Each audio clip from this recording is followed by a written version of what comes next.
मथुरा की शाही मस्जिद ईदगाह को लेकर के मथुरा में कुल कितने केस चल रहे हैं, क्या मामला है, इन सब को समझने के लिए हम आपको लेकर के आए हैं मथुरा में। और मथुरा में हमारे साथ वो तमाम पक्षकार हैं जो इन वादों से जुड़े हुए हैं। शाही मस्जिद ईदगाह के कई जो लोग हैं वो हमारे साथ हैं। वक्फ बोर्ड के जो वकील हैं इस मामले में वो हमारे साथ हैं। शाही मस्जिद की ओर से जो वकील हैं वो भी हमारे साथ हैं और साथ में जो शाही मस्जिद के सेक्रेटरी हैं वो भी हमारे साथ हैं। साथ में हमारे साथ हैं हिंदू महासभा के जो सेक्रेटरी हैं वो भी हैं और जिला अध्यक्ष भी हैं। ये बताइए कि ये पूरा मामला क्या है, सबसे पहले हम समझ में आ जाए, क्योंकि बड़ा गड़बड़ झाला चल रहा है। कोई मुकदमा कर दे रहा है, फिर कोई मुकदमा कर दे रहा है। कुल कितने मुकदमे इस समय चल रहे हैं आपकी शाही मस्जिद के खिलाफ? देखिए, ऐसा है, सबसे पहले 2020 में बाहर के कुछ लोग आए और उन्होंने एक बात दायर किया और उसको लोअर कोर्ट ने खारिज कर दिया। उसके बाद वो जिला जनपद न्यायाधीश के यहाँ पे उन्होंने उसका अपील फाइल की। अपील से रिवीजन में कन्वर्ट हुआ और वो लगातार उसकी सुनवाई चल रही है। सुनवाई उसकी पूरी हो चुकी और कल 19 तारीख को उसका ये फैसला होना है, क्या ये चलने योग्य मुकदमा है या नहीं, मेंटेनेबल है या नहीं।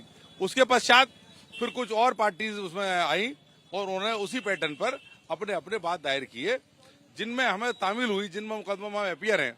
लगभग 6 मुकदमों में हम लोग उसमें उपस्थित हो चुके हैं और अपनी तरफ से हमने उसमें 7-11 CPC के तहत प्रातः पद भी दिया है। पहले ये तय कर लिया जाए कि क्या ये मुकदमे चलने योग्य है या नहीं। उन पर बहस चल रही है और उन पर 1 जुलाई निश्चित है, 1 जुलाई को उन पर बहस होगी।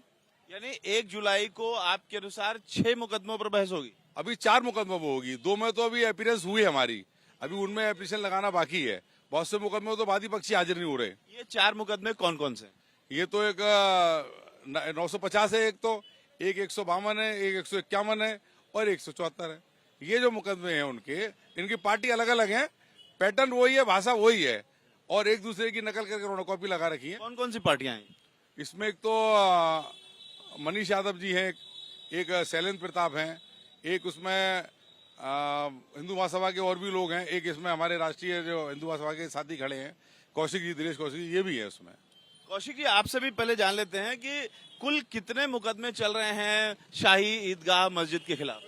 इसमें 9 मुकदमे चल रहे हैं और इसमें 2 हिंदू महासभा के हैं। यानी उन्होंने बताया कि 6, लेकिन आपके अनुसार 9?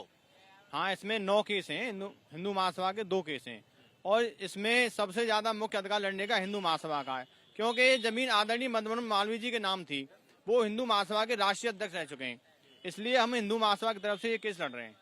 मैं दिनेश शर्मा, राष्ट्रीय कोषाध्यक्ष, हिंदू महासभा। क्या पक्ष है आपका? मैं जिला अध्यक्ष मथुरा छाया गौतम। हम लोगों ने विगत 6 दिसंबर को एक एप्लीकेशन लगाई थी प्रशासन को कि हम लोगों को वहाँ जलाभिषेक करने दिया जाए। न्यायालय में तो चल ही रहा है, वहाँ से निरस्त कर दी गई, तो अभी आज हम एक एप्लीकेशन लगा के आए हैं कि वहाँ जलाभिषेक करने दिया जाए। ये न्यायालय में हमने एप्लीकेशन लगाई है। कोर्ट में मामले चल रहे हैं, हिंदुओं के पक्ष से भी कई पक्ष हैं और दूसरे पक्ष विपक्ष से भी कई पक्ष हैं और अभी 1 जुलाई इसमें आप भी एक पक्ष हैं। 1 जुलाई को आपकी सुनवाई होगी। जो वक्फ बोर्ड की ओर से वकील हैं शाही मस्जिद में मथुरा की, उनसे हम बात करते हैं। निगम साहब, अपना परिचय। मैं GP निगम एडवोकेट हूँ और आपके वक्फ बोर्ड का मैं एडवोकेट भी हूँ मथुरा में। तो आप किस चीज के मुकदमे देख रहे हैं? आपके अनुसार कुल कितने मुकदमे हैं इस समय शाही ईदगाह मस्जिद के खिलाफ? मेरे पास 2 मुकदमों की तामील अब तक हुई है, शेष मुकदमों की तामील नहीं हुई है। अतः मैं बताने में असमर्थ हूँ कुल कितने मुकदमे विचाराधीन चल रहे हैं। आपके जो हिस्सा है, आप जिन मुकदमों को देख रहे हैं वो कौन कौन से? एक तो आपके जो है जिसमें 19 तारीख को कल जजमेंट आना है, एक तो वो है, और एक जो है आपके मिस्टर महेंद्र प्रताप ने दाखिल किया है 950 नंबर का वो मुकदमा। 2 मुकदमे देख रहा हूँ। दोनों मुकदमों का डिटेल बता दीजिए, क्या क्या है इसमें? मुकदमे वही है कि वो जन्मभूमि को खाली कराए और मस्जिद हटाई जाए और जमीन स्वतंत्र कराई जाए, जबकि दोनों ही मुकदमे मेंटेनेबल नहीं है आपके कानूनन, और उस पर बहस हो चुकी है। दोनों क्या तर्क दे रहे हैं? तर्क वो कहता है कि मेंटेनेबल, हमारा कहना है मेंटेनेबल नहीं है। ये तर्क हम लोग का चल रहा है। कानून की मेरी बहस भी हो चुकी, 950 में मेरी बहस भी हो चुकी है। मैंने अदालत के सामने विभिन्न कानून भी रखे हैं और बताया न्यायालय को कि ये मुकदमा ही जो आपके वक्फ एक्ट से बार्ड है, जो वक्फ में प्रावधान है उससे मुकदमा बार्ड है। महेंद्र प्रताप के अलावा किसने मुकदमा किया? एक तो मैडम रंजना अग्नोत्री ने किया है, जो मैं कल जजमेंट आना है, एक ये महेंद्र प्रताप वाला है। 2 मुकदमे दोनों मुकदमे कब कब हुए हैं? ये तारीख याद नहीं मुझे कब की है। एक तो सन 20 में हुआ है, एक सन 21 में हुआ है, रंजना अग्निहोत्री का 20 में हुआ। 2020 में हुआ है। तो कुल कितनी जमीन है जिसको लेकर के ये मुकदमे हुए? 13.35 एकड़ उसका विवाद है। वो कहीं कहीं तो ये 13.25 एकड़ भी कह रहे हैं, कोई यही नहीं पता कि जमीन कुल कितनी जमीन है। आपके अनुसार 13.37 ही है। 737 हमारे साथ वो भी नहीं है। जहाँ पे मस्जिद बनी हुई है वो जमीन अलग है, वो जमीन अलग है। इन्होंने ना कोई लंबाई चौड़ाई दी है, पैमाइश की कुछ नहीं दिया, इन्होंने कोई पैमाइश नहीं दी है। कि बिना पैमाइश दिए हुए कैसे पता लगेगा कि जमीन उतनी ही है जितनी वो मांग रहे हैं। पहले पैमाइश तो दीजिए अपनी जमीन की। आप आपके अनुसार कोई पैमाइश है? मतलब जब वक्त आने अदालत में बताऊंगा। जो 13.37 एकड़ जमीन का विवाद हुआ है, क्या उसके अंतर्गत ही मस्जिद आती है? मेरे अनुसार नहीं आती है, वो अलग उससे है। जो सीमाएं हैं अब ये तथ्यों को छुपा रहे हैं। सबसे पहले कहा गया कि राजा वक्फ बोर्ड की कुल कितनी एकड़ जमीन है वहाँ? इतना मैं नापा नहीं बता सकता हूँ मैं आपको। इससे ज्यादा है या कम है? इतना नापा नहीं बता सकता मैं आपको। इसलिए आप बताइए कि आप किस तरह से जुड़े हैं इस मुकदमे? शाही मस्जिद की तरफ से अधिवक्ता हूँ इसमें। मेरा नाम नीरज शर्मा है। बेसिकली विवाद ये है कि उन सारे जितने भी प्लेंटिव्स हैं जिन्होंने सूट फाइल किया है, उनका कहना ये है कि जुगल किशोर बिरला जी ने 13.37 एकड़ जमीन नीलामी में खरीदी थी, जिस पर ये कृष्ण जन्मभूमि या आज का जो मंदिर है वो बना हुआ है। और उनका कहना ये है कि 13.37 एकड़ जो जमीन है उसी के एक पार्ट पर शाही मस्जिद बनी हुई, जबकि उनके द्वारा ऐसी कोई डॉक्यूमेंट्री एविडेंस एड्यूस नहीं की गई है। बल्कि जो बैनामा था जो जुगल किशोर बिरला जी ने लिया 13.37 एकड़ जमीन का, उसके टुवर्ड्स ईस्ट पूरब की तरफ वक्फ की प्रॉपर्टी ऑलरेडी लिखी हुई है और उसी पर शाही मस्जिद बनी है। तो हमारा मेन कंटेंशन ये है कि 13.37 एकड़ जो जमीन है उसका भाग शाही मस्जिद नहीं है। इसलिए ना तो इन लोगों को मुकदमा दायर करने का अधिकार है और ना ही किसी प्रकार का कोई राइट क्लेम करने का अधिकार है। दूसरा एक हमने ये प्ली ली है कि प्लेसेस ऑफ वर्शिप एक्ट जो 1991 में आया था, उस एक्ट के मुताबिक इस तरीके के मुकदमे दाखिल ही नहीं किए जा सकते, क्योंकि उसमें मेंशन है कि 15 अगस्त 1947 से पहले जितने भी रिलीजियस प्लेसेस हैं इंडिया के अंदर, चाहे वो हिंदुओं के हों, मुस्लिम्स के हों, सिखों के हों, जैन के हों, उनकी स्थिति जैसी मौके पर कायम थी वैसी ही रहेगी। उसके संबंध में कोई मुकदमा इस बात पर दायर नहीं किया जा सकता कि उसे हटाकर उसे डिमोलिश कर दिया जाए या उसके स्वरूप को चेंज कर दिया जाए। तो लिहाजा जितने भी मुकदमे हैं ये मेंटेनेबल नहीं है, रिजेक्ट किए जाने योग्य। ये मस्जिद कब बनी, इसका क्या इतिहास? बनी थी औरंगजेब के टाइम पर, जैसा कि खुद प्लेंटिव भी जिन्होंने दावे दायर किए हैं वो भी एडमिट करते हैं। 1680 या 58 के आसपास ये मस्जिद बनी। 58 जी, इसका मतलब है कि 15 अगस्त 1947 से पहले एग्जिस्ट कर रही है और उस एक्ट के मुताबिक 91 के मुताबिक इस संबंध में सूट फाइल नहीं हो सकता। तो जितने भी मुकदमे फाइल किए हैं ये सारे के सारे अगेंस्ट लॉ है। तो वकील, आप शाही मस्जिद की वकील की ओर से आपका क्या दावा है जो ये कहा जाता है कि औरंगजेब ने वहां पर मंदिर को तोड़वा करके मस्जिद बनाई, इसमें इसके प्रति आपका क्या जवाब है? नहीं, ये हमारा डिफेंस केस है, हमारा दावा नहीं है। हम पर तो मुकदमे डाले गए शाही मस्जिद के तरफ। आपका क्या डिफेंस? नहीं, उनका ये कहना ठीक है, हिस्टोरिकल फैक्ट है ये तो बेसिकली कि औरंगजेब ने कितने मंदिर तोड़े और मंदिर तोड़ने के बाद कितनी मस्जिदें बनाई। लेकिन जिन व्यक्तियों ने दावे दायर किए हैं उनका ये कहना है कि औरंगजेब ने 1658 के करीब यहाँ पे मंदिर एग्जिस्ट करता था, उसे तोड़कर शाही मस्जिद बना दी गई। लेकिन वो जुगल किशोर बिरला जी वाला जो बैनामा है उसके अंदर ये कहीं फैक्ट मेंशन नहीं है। इस बैनामे को समझा दीजिए आम पब्लिक को। उसमें यह था कि जुगल किशोर जी ने यहाँ पर एक खंडहर के रूप में जमीन थी, जैसा कि फैक्चुअल पोजीशन इस वक्त है आजादी के बाद की, उसको परचेज किया नीलामी में जुगल किशोर बिरला जी ने यहाँ पर कृष्ण जन्मभूमि डेवलप करने के लिए कि कृष्ण का स्थान है, भक्तों का भावनाएं उनके साथ जुड़ी हुई थी, तो यहाँ पर एक बड़ा मंदिर बनाया जाए। उसके संबंध में उन्होंने एक ट्रस्ट बनाया 1951 में। ट्रस्ट की जिम्मेदारी थी यहाँ पे भव्य मंदिर बनाए और कृष्ण भगवान की जो भी धार्मिक क्रियाकलाप है उन्हें पूरा करें और भक्तों लोग आके यहाँ पूजा पाठ करें। उन्होंने नीलामी में जिस प्रॉपर्टी को परचेज किया उस डीड के अंदर जो बाउंड्रीज दे रखी हैं उसमें शाही मस्जिद की जगह अलग है। बाकायदा उसमें दिखा रखा है कि इस प्रॉपर्टी के पूरब में वक्फ प्रॉपर्टी है जहां पर शाही मस्जिद बनी हुई है, बाकी जो जगह है वो 13.37 एकड़ है। अब इन्होंने दावे ये कर दिए कि नहीं साहब 13.37 एकड़ की जगह पर ये शाही मस्जिद बनी हुई है, जो कि ये गलत फैक्ट है प्लेंटिव्स के डॉक्यूमेंट्स के मुताबिक। तो हमारा यही कंटेंशन है कि जब आपका कोई राइट ही नहीं है और शाही मस्जिद 13.37 एकड़ से बाहर की प्रॉपर्टी है तो आपका कोई राइट इस प्रॉपर्टी पर नहीं हो सकता, लिहाजा आपको दावा दायर करने का अधिकार नहीं है। एक तो ये एस्पेक्ट। मतलब इस मामले में दूसरा एस्पेक्ट बताइएगा। इस मामले में आप ये कह रहे हैं जुगल किशोर जी ने एक जमीन खरीद ली, लेकिन आप ये नहीं कह रहे हैं कि जुगल किशोर जी ने जो जमीन खरीदी वहीं पर कृष्ण जन्मभूमि थी या मस्जिद था? नहीं नहीं, हम ये कह रहे हैं कि 13.37 एकड़ जमीन वो तो खंडेर के रूप में खरीदी। ठीक है, उन्होंने एक जमीन खरीदी जिसमें कृष्ण जन्मभूमि को डेवलप किया गया, लेकिन जो मस्जिद है और वहां पर मंदिर था या नहीं था, ये आप नहीं कह रहे हैं। नहीं, वहाँ मंदिर नहीं था इनके कंटेंशन के मुताबिक। 13.37 एकड़ जगह तो खाली भूमि की शक्ल में थी। इनका मेन केस ही यही है। ये तो आप आउट ऑफ केस वाली बात कर रहे हैं कि वहाँ पे मस्जिद थी या मंदिर था। इनका कहना है कि 13.37 एकड़ जगह है, वही कृष्ण जन्मभूमि की है, उसके बाहर शाही मस्जिद है। हमारा कंटेंशन ये है। एक बार मैं हाँ, प्लीज। करना चाहूंगा थोड़ा सा यहाँ पे। जुगल किशोर बिरला जी ने कोई जमीन अपने नाम से नहीं खरीदी। वो जमीन जो खरीदी गई मिस्टर मदन मोहन मालवीय जी है, मिस्टर अत्रे जी और एक सज्जन और का नाम भूल रहा हूँ मैं, गणेश शंकर का या कुछ का नाम ऐसा है, उनके नाम से जमीन परचेज की गई है। जुगल किशोर बिरला ने कोई जमीन परचेज नहीं की अपने नाम से। सिर्फ ये बता दीजिए कि ठीक है, पहले इनसे पूछते हैं, आपसे पूछते हैं। सिर्फ ये बता दीजिए कि जो ये कहा जा रहा है कि जिस समय जो मस्जिद है वहीं पर मंदिर था जिसे तोड़ा गया, ये इसके प्रति क्या है? कंटेंशन को हम नहीं मानते, क्योंकि बेसिकली ये हिस्टोरिकल फैक्ट्स हैं। हम देखिए 1950 में हमारा संविधान आया, उस संविधान से हम लोग गवर्न होते हैं। उससे पहले की क्या स्थितियां रही थी। आज ये सवाल क्यों उठ रहा है? सवाल इसलिए उठ रहा है क्योंकि कोर्ट के आदेश से ज्ञानवापी मस्जिद में सर्वे हुआ, वहां पर शिवलिंग निकला। तो इसी तरीके से जो आम लोग, ठीक है, नहीं है, लेकिन जो ज्ञानवापी का मस्जिद है आप कह रहे हैं नहीं जोड़ा जा सकता, लेकिन उसी से लोग जोड़ करके देख रहे हैं कि क्या वहां भी मंदिर होने के एविडेंसेस हैं। नहीं, बिल्कुल वही मैंने आपसे अर्ज किया। ज्ञानवापी वाला जो केस है वो टोटली डिफरेंट है कृष्ण जन्मभूमि वाले केस से। ज्ञानवापी वाला केस तो ये था कि वहां पर वास्तव में मस्जिद की जो मीनारें थी या बेस था, उसके अंदर बाकायदा प्राचीन मंदिर की दीवारें और ये सारी चीजें मिलती थी, और उसके एक भाग पर श्रृंगार देवी मंदिर की पूजा पाठ भी हुआ करता था, जिसमें साल भर एक साल में एक बार जाने की अनुमति थी, बाकी समय पे बंद कर दी गई थी।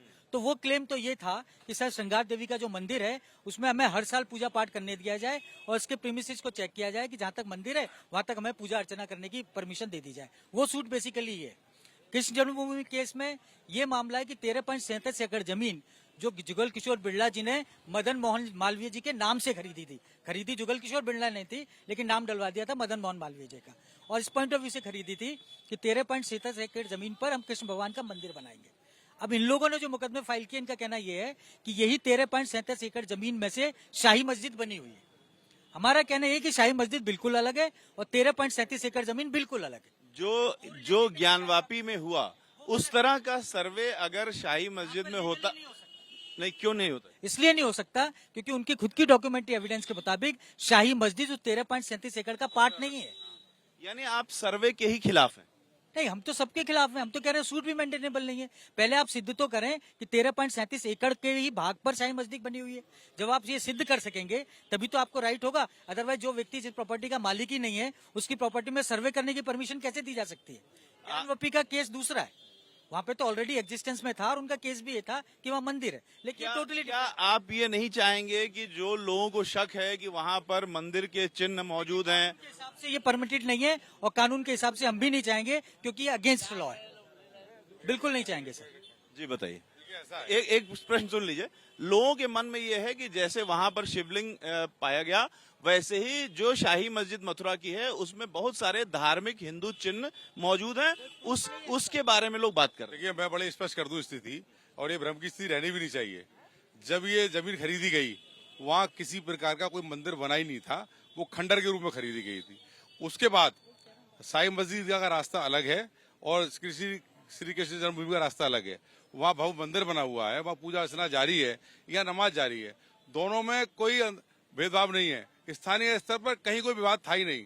ये तो बाहर के लोग आए, इन्होंने एक मुकदमा दायर करके, चूंकि राम जन्मभूमि और बाबरी मस्जिद वाला मुद्दा अब खत्म हो चुका, कोई नया मुद्दा चाहिए। ये जो कौशिक जी हमारे सामने खड़े हैं, ऐसे बहुत सारे लोग हैं जो ये अपना शक मिटाना चाहते हैं कि वहां पर हिंदू चिन्ह हैं या नहीं है। क्या इनके शक को आप दूर करना चाहते हैं? बता दूं आपको, शाही मस्जिद ईदगाह में पिछले 10-15 साल से माननीय सुप्रीम कोर्ट के आदेश से वहाँ सुरक्षा बल तैनात है। अंदर सीआरपीएफ भी रहती है, कमांडोज रहते हैं, सीओ कमांडेंट मौजूद हैं, एक स्पेशल पद है वहाँ पे एसपी सुरक्षा का, सीसीटीवी कैमरे लगे हुए हैं, और कभी भी शाही मस्जिद ईदगाह में किसी भी धर्म का कोई चिन्ह ना था ना कभी है। ये तो एक अननेसेसरी एक डेवलपमेंट अगर ज्ञानवापी की तर्ज में पैदा करने की कोशिश की जा रही है। क्योंकि यहाँ पे स्थानीय जो लोग शाही मस्जिद मथुरा के सेक्रेटरी ने कह दिया साफ साफ आपके सामने कि उस मस्जिद में, उस परिसर में किसी भी तरीके का हिंदू धार्मिक चिन्ह मौजूद नहीं है, एकदम साफ कह दिया। अब आप क्या कह रहे हैं? इसका जवाब हम देंगे। पहले वहाँ कंस का कारागार था, जहाँ कान्हा हमारे जन्मे थे। उस कंस के कारागार को औरंगजेब ने तोड़वा के, उस मलबे को वहीं फैला के उसके ऊपर शाही ईदगाह का निर्माण कराया। ये सब अब आप चाहते क्या हैं? हम चाहते हैं कि वहाँ कृष्ण जन्मभूमि मंदिर से शाही ईदगाह को हटा के कहीं अन्य ले जाएं लोग। इसका प्रमाण कौन देगा? हम माननीय न्यायालय में प्रमाण देंगे, पूरे प्रमाण है हमारे। बताइए ना क्या प्रमाण। माननीय न्यायालय में देंगे हम पूरे प्रमाण। जनता से रूबरू हैं आप लोग, नेता लोग हैं, तो जनता को बताइए ना, इतना कंफ्यूजन क्यों पैदा कर रहे हैं? ये तो आपको नहीं पता, सारे शास्त्रों में लिखा है, ग्रंथों में लिखा है, पूरे ये कई पत्रकारों ने, कई साहित्यकारों ने लिखा है। उसमें पूरी कहानी है कि पहले कंस की कारागार थी, उसमें भगवान कान्हा का जन्म हुआ था। उस मंदिर को तोड़ के, उस कारागार को तोड़ के उसमें शाही ईदगाह खड़ी की है उन्होंने। ज्ञानवापी में जिस तरीके से मस्जिद में चिन्ह मिले, क्या आप लोगों को उस तरीके के चिन्ह का यहाँ पर होने का अंदेशा है? हमने माननीय न्यायालय से पिछली बार आवेदन दिया था, प्रार्थना पत्र दिया था, उसमें मांग की है कि यहाँ सर्वे कराई जाए, यहाँ सरकारी किसी वरिष्ठ अधिवक्ता को कोर्ट कमिश्नर बना के वहाँ भेजा जाए, जिससे पता चल जाएगा हमारे प्राचीन साक्ष्य वहाँ है या नहीं। आप बुलडोजर चलवा के देख लीजिए, वहाँ प्राचीन साक्ष्य आज भी विराजमान है। ये जो प्राचीन साक्ष्य की बार बार बात हो रही है, इस प्राचीन साक्ष्य पर बताइए। देखिए, मैं बताऊं आपको, जब राम जन्मभूमि बाबरी मस्जिद वाला मामला चला, पिछले 50 साल से लोग ये साबित करने में लगे रहे कि साहब मंदिर तोड़ के मस्जिद बनाई गई। और जब माननीय सुप्रीम कोर्ट का आदेश आया, उन्होंने स्पष्ट रूप से कहा कि वहां मंदिर तोड़ने का, मंदिर होने का कोई प्रमाण नहीं मिला, मस्जिद तोड़ने का प्रमाण तो मिला। तो यहाँ इस तरह की स्टोरी डेवलप की जा रही है, कोई प्राचीन, जैसे मैंने बताया। और मैं ये भी स्पष्ट करना चाहता हूँ कि जहाँ आप सब लोग जानते हैं औरंगजेब बादशाह बहुत कट्टर धर्म के मामले में थे, लेकिन क्या वो उस टाइप के बादशाह जो स्वतंत्र थे, क्या वो वहां पे इस चिन्ह को लगाएंगे? ये कुछ बात ही नहीं है। अपने आप दावे में पहले तो ये कहते कभी ध्वस्त करके बना दिया गया, कभी आप कहते हैं कुछ कर दिया गया। डॉक्यूमेंट्री प्रूफ आप अपने मुकदमे में दायर करेंगे। ये बरबली कहने से कुछ नहीं होगा। अदालत में जब आप मुकदमा लेके आए हैं तो आपको उसका प्रमाण देना। आप अपनी बात कीजिए, लेकिन एक प्रश्न बना हुआ है कि जो ये हिंदू महासभा और अन्य पार्टियां प्राचीन साक्ष्य की बात कर रही हैं कि जहां मस्जिद है वहां प्राचीन साक्ष्य मौजूद है, सर्वे होना चाहिए, उस पर आपका क्या कहना? मैं थोड़ा सर्च कर दूं। देखिए, अगर प्राचीन इतिहास या प्राचीन हिस्ट्री की बात की जाए तो डेफिनेटली कृष्ण भगवान का जन्म तो बहुत पहले हुआ था, और कृष्ण भगवान के समय में कोई हिंदू मुसलमान जैसी जातियां नहीं थी। ये सारे धर्म बाद में डेवलप हुए। पूरे मथुरा शहर में, चूंकि उस वक्त कृष्ण भगवान का राज था, पूरे मथुरा शहर में कहीं भी आप खुदाई करेंगे तो कहीं ना कोई हिंदू की मूर्ति या ऐसी कोई चीज वहां पर निकल कर आ जाएगी। वो तो एक बहुत लंबी बात रही। आज के समय में, जैसा कि मैंने पहले अर्ज किया, 1950 के कानून के अनुसार हम लोग गवर्न होते हैं और उसी के अकॉर्डिंग हमें चलना है। प्राचीन इतिहास के मुताबिक आप कहते हैं कि साहब यहाँ पे कारागार था और यहाँ पर शाही मस्जिद बना दी गई, यद्यपि इनके पास ऐसा कोई सबूत नहीं है। इवन ये भी सबूत नहीं है कि जो कारागार था वो कितनी लंबाई चौड़ाई में था, उसका एरिया क्या था। केवल आपके कह देने भर मात्र से कि सब इसी जगह पे कृष्ण भगवान पैदा हुए, ऐसा कोई सबूत जब तक आपके पास नहीं है, आप सर्वे की डिमांड कर ही नहीं सकते, और ये अगेंस्ट लॉ है। तो हम तो यही कहेंगे कि जब तक कोई एविडेंस कोर्ट के सामने नहीं आ जाती, डेफिनेटली वहां पे हमेशा शाही मस्जिद थी, वहां पे कृष्ण का कारागार नहीं था। जो कारागार वाला स्थल है वो टोटली अलग है, जो उसके एडजेसेंट है, जिसे लोग मानते रहे। लेकिन शाही मस्जिद जगह के नीचे कारागार का होना ये केवल आपका भ्रम है, ऐसा कोई हिस्टोरिक फैक्ट नहीं है जिसमें लंबाई चौड़ाई दे रखी हो या मंदिर का नक्शा हो कि सब मंदिर यहाँ से यहाँ तक बना हुआ था। आप आगे आइए। कभी आप जन्मभूमि गए हैं? आप अगर जन्मभूमि गए होंगे, एक कोठी बनी हुई है जिसको लोग बताते हैं कि यहाँ पे भगवान के जगह पत्थर पर रखा हुआ है, उस पत्थर पर बताते हैं भगवान किसका जन्म हुआ। अगर वो कौन सा तथ्य सही है, वो पत्थर वाला स्थान सही है कि मस्जिद वाला स्थान सही है? ये तो सर्वे तय करेगा और जो साइंस है वो तय करेगी। जानना चाहता हूँ, जो पब्लिक साथ चीटिंग कर रहे हैं, पब्लिक के साथ बता करके धोखा, वो एक अलग केस हो सकता है कि धोखाधड़ी का केस हो सकता है, लेकिन साइंस क्या कहता है ये देखना पड़ेगा। सर्वे की आवश्यकता नहीं है, कोई नहीं आ सकता, सर्वे की आवश्यकता नहीं नहीं है, बिल्कुल नहीं है, बिल्कुल नहीं आ सकता। प्रूफ ही नहीं है आपके पास, सर्वे कहाँ से होगा? अदालत में कहेंगे हम। ऐसे तो आप हर ठीक है, बने रहिए। आप लोगों ने बहुत महत्वपूर्ण बातें कही हैं। हमारे साथ इस समय मथुरा की शाही मस्जिद ईदगाह के सभी जो महत्वपूर्ण पक्षकार हैं, वकील हैं, वक्फ बोर्ड के वकील हैं, सेक्रेटरी हैं, वो सारे मौजूद हैं। सबने अपनी अपनी बात कही। हिंदू महासभा ने भी अपनी बात कही, यानी दोनों पक्षों ने अपनी बात कही इस समय जो कंक्लूजन निकल रहा है वो शक का बनाम कानून की धाराओं का है। जो शाही ईदगाह का पक्ष है, मस्जिद का पक्ष है, उनका कहना है कि कानून की धाराएं हमारा साथ दे रही हैं कि वहां सर्वे नहीं होना चाहिए, कानून के अनुसार नहीं हो सकता है। जबकि जो हिंदू पक्ष है, जो हिंदू महासभा का पक्ष है, वो ये कह रहा है कि हमें शक है, इसलिए हम चाहते हैं कि वहां सर्वे हो, वहां पर और वो बातें हों जो हम मांग कर रहे हैं। कैमरामैन अजय तिवारी के साथ रविकांत, एबीपी न्यूज, मथुरा।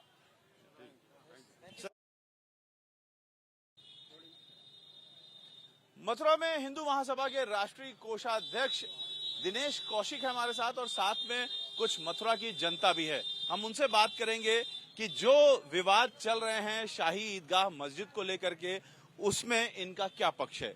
आप लोग बताइए कि आप कुल कितने विवाद हैं और जो छात्राओं ने, लॉ की छात्राओं ने विवाद में अपना एक शिरकत की है, प्रार्थना पत्र दिया है, वो क्या है और इससे पहले के केसेस क्या है? देखिए, जो 9 विवाद चल रहे हैं उसमें सभी ने अपना अपना पक्ष रखा है और जो छात्राओं ने अपना पक्ष रखा सर्वे के लिए वो भी उचित है। और औरंगजेब ने जो तलवार की ताकत पे हिंदुओं के मठ मंदिर को कुचला है, तोड़ा है और उनके बगल में शाही ईदगाह का निर्माण किया है। हिंदू महासभा अपनी कलम की ताकत से माननीय न्यायालय के अपील करके उन सभी को जितना भी नुकसान हुआ हिंदुओं का उसमें पुनर्स्थापना होगी, हिंदू महासभा करवाएगी। कुल कितने पक्ष हैं, उनके बारे में क्या डिटेल है? कुल टोटल 9 विवाद चल रहे हैं। किसने दायर किया? हिंदू महासभा के 2 विवाद हैं, एक नारायणी सेना से हैं और सब प्राइवेट हैं। और हिंदू महासभा को अधिकार है लड़ने का, क्योंकि यह जमीन पहले आदरणीय मदन मोहन मालवीय जी के नाम थी, जो हिंदू महासभा के पूर्व राष्ट्रीय अध्यक्ष थे। 4 बार राष्ट्रीय अध्यक्ष रहे मदन मोहन मालवीय जी।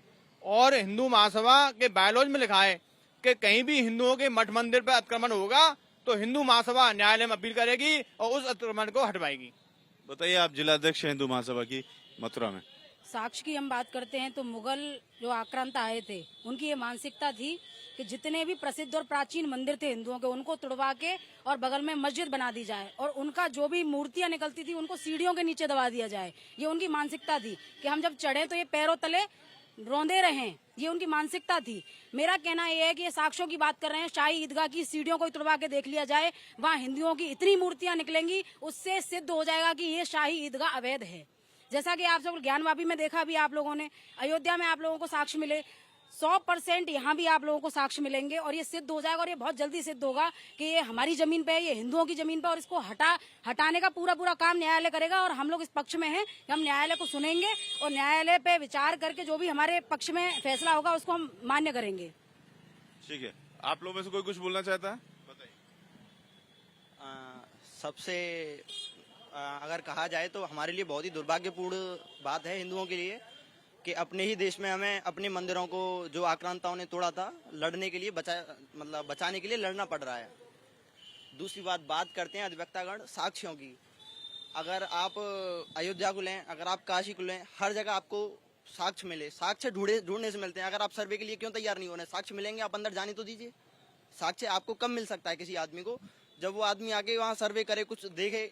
अगर आप वहाँ जाके कुछ देख नहीं पा रहे हो, कुछ कर नहीं रहे हो, आप कैसे कह सकते हो साक्ष्य नहीं है? मेरा नाम प्रीतम शर्मा है। उत्तर प्रदेश सुन्नी सेंट्रल वक्फ बोर्ड से वक्फ सेक्रेटरी नूरी मस्जिद वक्फ संघ के हक में सदर बिहार से हूँ। जैसा कि सुनने में आ रहा है, ऐसा कहना बिल्कुल सरासर गलत है कि शाही मस्जिद के नीचे जो है सीढ़ियों पर कि हमारी मूर्तियां हैं। क्योंकि देखिए, बात है औरंगजेब की। औरंगजेब एक ऐसे बादशाह थे कि जी नहीं, ऐसा बिल्कुल आपका कहना गलत है। ये आरोप लगाना है कि औरंगजेब जैसे बादशाह ना है ना आज तक होंगे, क्योंकि वो बादशाह था वो एकदम ईमानदार, जी नहीं, वो एकदम ईमानदार बादशाह थे। वो जो भी कार्य करते थे अपनी ईमानदारी के उस पर करते थे। और आप लोग ये सरासर झूठा आरोप लगा रहे हैं।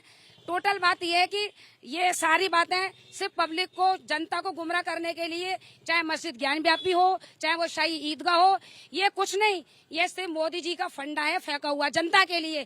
क्योंकि मोदी जी को लग रहा है समय अब करीब आ चुका है, मोदी जी को ये लग रहा है कि साहब अब मैं जनता को क्या जवाब दूं, क्योंकि महंगाई अपनी चरम सीमा पर है, पेट्रोल के दाम आसमान छू रहे हैं, डीजल के दाम आसमान छू रहे हैं, गरीब जनता परेशान, नौकरियां बंद, लोगों की सारे काम धंधे रोजगार बंद कर दिए हैं मोदी जी ने। अब उनको लग रहा है भाई मैं जनता को क्या जवाब दूं, इसलिए जनता को गुमराह करने के लिए जनता का दिमाग घुमाया जा रहा है मंदिर मस्जिद के नाम पर। ये आपस में लोगों को लड़ाया जा रहा है। एक हिंदू मुस्लिम वाली भावना लोगों के अंदर पैदा की जा रही है, जबकि हमारा मथुरा बहुत ही शांति प्रिय शहर है, ऐसा कभी आज तक ना हुआ है ना होगा। यहाँ पर बहुत ही अच्छा भाईचारा कायम है और बना हुआ है। और जिला महासचिव कांग्रेस कमेटी, असल में ये जो जन्मभूमि और मस्जिद का जो मसला चल रहा है, वैसे मसले तो पहले से लगातार चल ही रहे हैं, कभी राम मंदिर का हुआ, ये देखो पहले तो ये हिंदुस्तान है और ये हिंदुओं का देश है और मुस्लिम भी रहते हैं, ऐसा नहीं है। और देखो प्यार आपस में बहुत अच्छा है, पर ये कुछ चंद लोग हैं जो अपनी राजनीति चमकाने के लिए, अपने आपको मतलब चमकाने के लिए ये आए दिन के मतलब रोज की टिप्पणियां ये सब करते रहते हैं। अगर देखो मामला न्यायालय में, जो सही है वो सही होगा। राम मंदिर था तो बना, अगर वास्तव में वहां जन्मभूमि की अगर जमीन है तो 100% मिलेगी, नहीं है तो कोई बात नहीं, इसकी जांच चल रही है। अब औरंगजेब कौन थे या कोई अकबर कौन थे, इन चीजों से हमारा कोई लेना देना नहीं। ये देश हिंदुओं का था, है और रहेगा, ठीक है। अब जी नहीं, ऐसा कहना आपका आपकी बात हो गई, उनको बोलना, आपकी बात हो गई। हिंदुस्तान के अंदर कुछ सूबों में राजा हुआ करते थे, उसके बाद हिंदुस्तान में लोग दलितों के औरों के साथ, अभी यहाँ की शाही मस्जिद चल रहा है। देश सबका है, हिंदू मुस्लिम हिंदुस्तानी का हर सबका देश है, ये एक हिंदू का ही देश नहीं है, लोकतांत्रिक देश है ये। विवाद जो चल रहा है, विवाद कोर्ट करेगा और संविधान के मुताबिक तो किसी भी फैसले को मान ही नहीं जाएगा। जो चीज़ जैसे ही है वैसी रहेगी, तो विवाद होना चाहिए। तो देश को महंगाई की तरफ जा रहा है देश, तो देश को तो महंगाई से रोकना चाहिए, रोजगार पर ध्यान देना चाहिए। चाहे हिंदू मुस्लिम मंदिर मस्जिद पर ही देश चलता रहेगा। मेरा गुड्डू मिर्जा नाम है, मैं एक देशभक्त आदमी हूँ।